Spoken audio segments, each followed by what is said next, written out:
Mesdames et messieurs, bonsoir et merci de prendre ce rendez-vous. Nous allons recevoir pour vous dans un instant, ce mercredi 27 octobre 2021, le président de l'ONG Faillite. Il répond au nom de Dr Maotonji Boko Daro. Il est bien sûr l'invité dans la rubrique au téléphone. Mais bien avant, on s'installe avec ceci.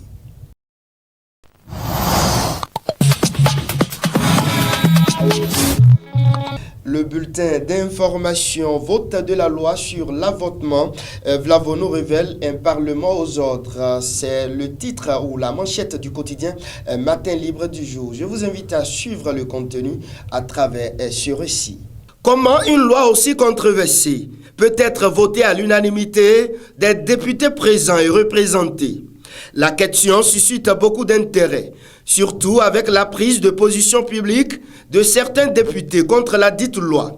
Que s'est-il alors passé pour que les députés qui ont affiché leur position contre la légalisation de l'avortement en viennent à voter pour, à l'instar du président de l'Assemblée nationale, Louis Vlavonou?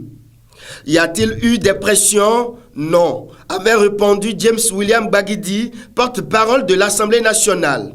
Pourtant, quelques jours après sa sortie, c'est le président de l'Assemblée nationale en personne qui vient révéler les origines des pressions ayant abouti à l'adoption de la loi querellée à l'unanimité des députés présents et représentés. L'hémicycle a souffert des pressions déchaînées entre pro et contre. Mais nous avons su puiser dans notre génie créateur et notre expérience pour ramener le consensus après une suspension inspirée afin de respecter l'engagement pris par nos partis politiques respectifs à accompagner le chef de l'État dans ses réformes, a laissé entendre le président de l'Assemblée nationale lors de son discours d'ouverture de la deuxième session ordinaire de 2021. Dans la nuit du 20 au 21 octobre à l'Assemblée nationale, on savait que les débats étaient nourris entre pro et contre la légalisation de l'avortement. En dehors de Louis Vlavonou et de Akhenatonde qui avaient publiquement exprimé leur hostilité à l'égard de la loi, les députés Nestor Noutaï, Kadek Badamossi, Paulek Benou et d'autres étaient également contre. Il a fallu la suspension inspirée de Louis Vlavonou pour qu'à la reprise, la loi soit votée à l'unanimité. Quand on s'en tient aux propos de Louis Vlavonou, c'est cette suspension inspirée qui a permis aux députés de se décider à respecter l'engagement pris par les partis à accompagner le chef de l'État dans ses réformes. Autrement dit, les députés ont agi conformément à la volonté de leurs partis respectifs qui, eux, respectent l'engagement pris envers le chef de l'État. On en déduit que pour que les députés qui étaient contre la légalisation de l'avortement arrivent à voter oui, il y a donc eu pression. Pression directe des partis politiques et pression indirecte du gouvernement, initiateur du projet de loi. Une preuve de plus que les députés de la 8e législature ne votent pas suivant les desiderata de leurs mandants, mais suivant les consignes de leurs partis ou du gouvernement. C'est ce qui justifie donc les votes à l'unanimité. Sinon, une loi pouvait bien être votée même avec des voix contre. Il suffit que la majorité des députés présents et représentés votent pour que la loi soit adoptée. Mais, visiblement, aucun député ne veut être identifié comme celui qui est contre la consigne donnée soit par son parti, soit par le gouvernement. Pas plus que le président de l'Assemblée nationale.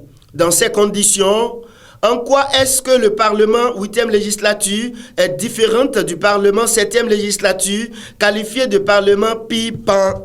A bien décrypté le discours du président du Parlement à l'ouverture de la session, on est tenté de se demander s'il a mesuré sa portée.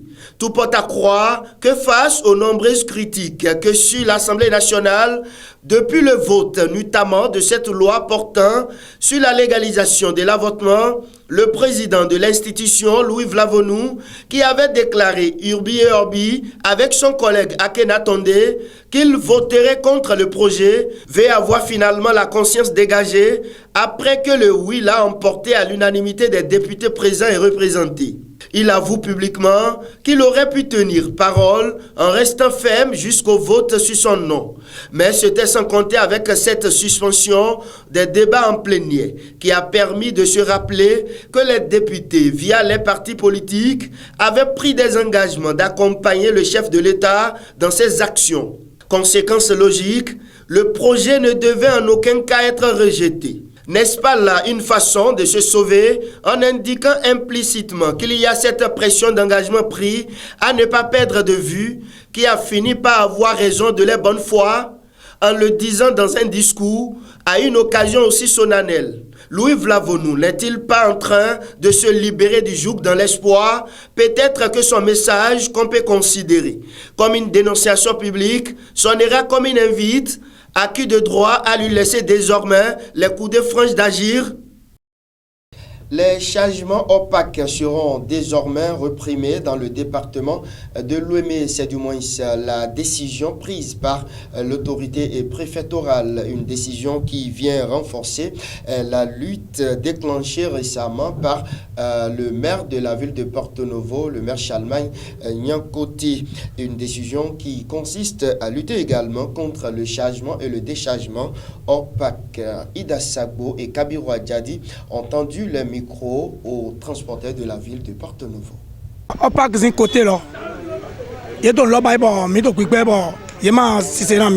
Nous avons toujours refusé le chargement opaque à nos collègues chauffeurs, mais ils ne nous écoutent pas. Je salue notre préfet pour cette répression qu'elle a lancée contre le phénomène. Je suis content et je propose qu'elle ramène l'amende forfaitaire de 6 000 francs à payer pour la libération des véhicules à 12 000 francs. 6 000 par jour de dollars, et ma paix, n'a pas closé côté. Normalement 12 000 dans zéro là. C'est les dons, il y a beaucoup de préfets en temps. Nous avons des dons ayant. Cet arrêté pris par notre préfet pour réprimer les opaques est très bon, car ça nous met en sécurité, que tout le monde respecte la loi. Arrêtez de préfet de ton kaka. Notre préfet a pris un arrêté, c'est très bon, mais nous souffrons à Porto Novo. Nous n'avons pas de Pâques, surtout à Wando, là où nous sommes actuellement, alors que nous accueillons trop de clients ici plus que sur les autres Pâques. Nous, chauffeurs de ce Pâques, respectons la loi et chaque véhicule a son emplacement. Cependant, le Pâques est exigu pour contenir tous les véhicules, raison pour laquelle il y a changement opaque. Mais le Pâques, il est sensibilisé, mais mon Pâques général, le Pâques lié, le Wando, désordre mon compte manati. Ne le préfet de Kaka, on y est dans la mer. Ne ni pas Pâques, nous mi do mando Pâques to pali. L'île d'Agwe ouais de ton. Ouais quoi éclat de l'île d'Agwe de ton. Il y a sur l'île d'Agwe do mi chauffeur là go. Ne peut pas aller dans le prêter dans mon Pâques nous mi, bo sensibiliser mi. Mi a souvent c'est ton pour. Je l'annonçais à l'entame de cette émission que nous allons recevoir au téléphone le président de l'ONG Faït, Dr Maoutondi Bokor Daro, avec la complicité de la régie. Est-ce qu'on peut recevoir Dr Maoutondi? Dr Maoutondi, bonjour. Bonjour, monsieur Din Badarou, Chamdin. Oui, vous êtes le président de l'ONG Faït. Comment se porte cette ONG avec cette histoire de la COVID-19? Tout à fait, mais disons plutôt FIF. FIF pour 10 fois en anglais, force agissante pour un impact et une transformation harmonieuse. D'accord. Je préfère FIF à Faït. Ok. Voilà, l'ONG Faït se porte bien. Pour ne pas dire qu'elle se porte super bien.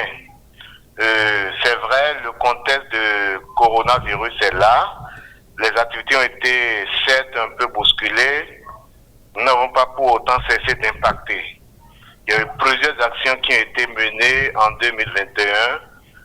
En avril, mai et juin, c'était de grandes campagnes de lutte contre le paludisme, de prévention. On a agi en amont en distribuant gratuitement des moustiquaires. On l'a fait à Cotonou, on l'a fait à Calavi et on l'a fait à Parakou. Le 20 mai, nous étions au CHU Mel, aux côtés des enfants malnutris hospitalisés dans le service, en leur apportant une assistance en vivres et en moustiquaires imprégnés d'insecticides à longue durée d'action. Le 8 mai, nous étions à Zé. Nous étions à Zé pour l'inauguration d'une cuisine moderne en remplacement de la cabane qui jadis servait à la préparation des repas pour les enfants handicapés auditifs du centre des Sous les Merveilles de Zé. Et c'est un peu cela. La dernière activité en date, c'est une campagne grandeur nature de don de sang, malgré le contexte sanitaire qui ne s'y prêtait pas. Le contexte de Covid fait que les gens sont de plus en plus réticents à aller donner un peu de leur sang pour sauver des vies. Nous avons cependant organisé une grande campagne avec au moins une centaine de poches de sang collectées au profit des usagers de nos hôpitaux. Et ça s'est passé à Gla le 7 août 2021. Donc c'est un peu pour dire que le contexte de coronavirus cède, mais nos activités n'ont pas pour autant été freinées. Docteur Maotondi Bokodaro, à quand alors l'organisation de la prochaine activité? Bon, ce sera en décembre, le 18 décembre pour être plus précis, et ce sera à Tokpa Domé, c'est dans l'arrondissement de Sebouré et la commune de Komé. C'est dire quoi? Ce sera pour nous une manière de réinventer le social, d'enseigner le social autrement, avec cette fois-ci une approche beaucoup plus participative, impliquant d'une part les bénéficiaires, ensuite la communauté entière et bien entendu les partenaires que vous et nous sommes. Ce sera du beau, ce sera de l'inédit, ce sera du grand.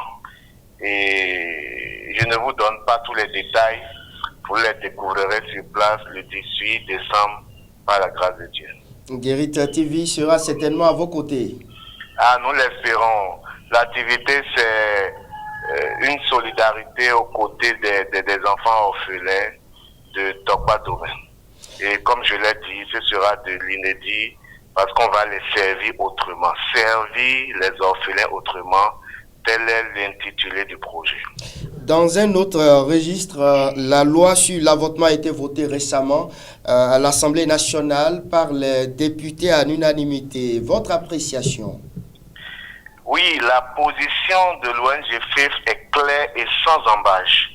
Nos députés ont plutôt choisi traiter la conséquence et non la cause. Nous pensons que ce n'est pas la solution. Nous pensons qu'une loi scélérate pour légaliser le crime ne saurait être une solution face à une situation de décadence morale. Et si on retournait aux fondamentaux, et si on traitait la cause, si on agissait sur la cause, il y a un adage qui dit en fond, et non mondandaï, ou non impoda makame. Pour faire une traduction littérale, on laisse le serpent pour donner des coups de bois dans la broussaille. Ce n'est pas la solution. Vous me parlerez peut-être d'union incestueuse, de relations incestueuses, de relations issues d'enfants ou bien de grossesses issues de viols. Certes, mais je vous répondrai que on en a connu de ces enfants-là qui ont été de ces unions, qui ont été conçues par ces unions incestueuses, mais qui ont bouleversé le monde. La question qu'on est en droit de se poser est la suivante. A-t-on le droit de décider au nom de cet enfant? Parce que cette loi votée par nos députés n'a tenu compte que de la mère. Et qui tient compte de la voix de cet enfant à naître, de cet être innocent sans défense, qui tient compte de son cri de cœur, de son cri d'alarme? Personne. Donc nous nous positionnons au sein de l'ONG FIF contre cette loi qui légalise le crime. La vie humaine est sacrée et nul n'a le droit de l'ôter, fût-il un médecin. La solution que nous proposons est la suivante. Retournons aux fondamentaux. Rétablissons les valeurs. C'est d'ailleurs cela tout le combat de l'ONG FIF. Travailler à ce que les valeurs morales, les valeurs religieuse, l'éducation sexuelle soit inculquée dans la tête du jeune homme, soit inculquée dans le cœur de la jeune fille. Travailler à ce que les fondamentaux de la famille soient rétablis. Travailler à rendre suffisamment responsable l'homme marié, la femme mariée. Travailler à transformer notre société. Nous pensons que ce sera cela la vraie solution contre tout ce que nous voyons et non pas une loi qui légalise à l'accélérate l'avortement. C'est la fin de cet entretien téléphonique. Votre conclusion? La conclusion, c'est de vous remercier pour tout ce que vous faites pour notre population. Vous avez compris tôt que l'avenir se fera avec le numérique. Vous y êtes mis tôt et l'histoire retenue cela. Nous vous remercions énormément. Je vais aussi conclure et nous souhaitons d'ailleurs bon vent et bonne mer à la Guérite TV Monde. Je vais aussi conclure en souhaitant de tous nos vœux, c'est cela ce que nous voulons que l'histoire retienne. Et nous souhaitons de tous nos vœux que nos députés, nos dirigeants fassent du rétropédalage. Parce qu'on peut se tromper, mais il est bon aussi de revenir sur ces erreurs. Cette loi n'est pas une bonne loi. Et nous le disons à haute intelligente voix. Et c'est ce que nous voulons que l'histoire retienne. Merci à vous, Dr Mautondi Boko Daro. Mesdames et messieurs, c'était votre rubrique au téléphone dans l'émission La Trottinette. La suite, c'est dans un instant.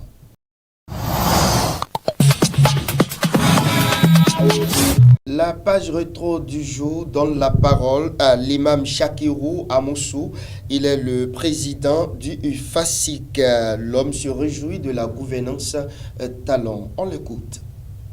Dieu merci, depuis le 6 avril 2016, les matelots à bord du navire Bénin nous a martelé qu'il le maîtrise fortement de par son leadership, détermination et abnégation. Son Excellence Patrice Talon a révélé le Bénin. En dehors du rayonnement physique de notre nation, où nombreuses localités reflètent désormais la région parisienne, ce grand homme d'État a posé un acte héroïque de réforme du système partisan. Peuple béninois, une nation ne peut être construite sur du sable, mais sur les piliers fondamentaux, des roches décisives et des racines productrices. Les réformes politiques mises en œuvre actuellement dans le processus électoral ne sont que la concrétisation des idées fortes et des propositions tangibles des différentes commissions techniques de nos cadres constitutionnalistes. À son Excellence, M. Patrice Talon, chef du gouvernement, nous l'encourageons, les fortifions et les félicitons pour ces fortes ambitions légitimes et salvatrices. Les élections présidentielles du 11 avril se passeront dans la paix, la lumière et de façon inclusive afin que la démocratie béninoise triomphe. Nous allons suivre à présent la vidéo du jour.